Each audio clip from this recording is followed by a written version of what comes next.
studies that have looked at the incidence of anastomotic leak, there have been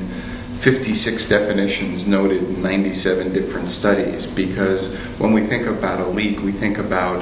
that the patient becomes very, very sick and very ill, but it's also clear that there are much smaller leaks that are more difficult to diagnose with much less in the way of consequences. So the incidence really depends on how you're going to define it, but generally I think it's fair to say in the 5% range.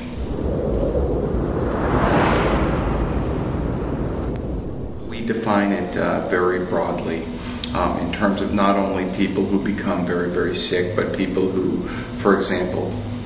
become a little ill and develop abscesses or infections after surgery. We presume all of those people have had at least a microscopic leak.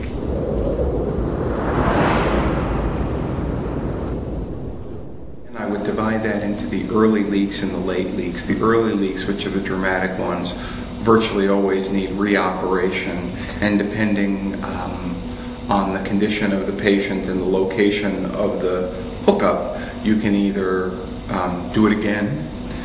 or quite often, or most often in that circumstance or situation, the person needs an intestinal stoma or a colostomy or ileostomy on a temporary basis.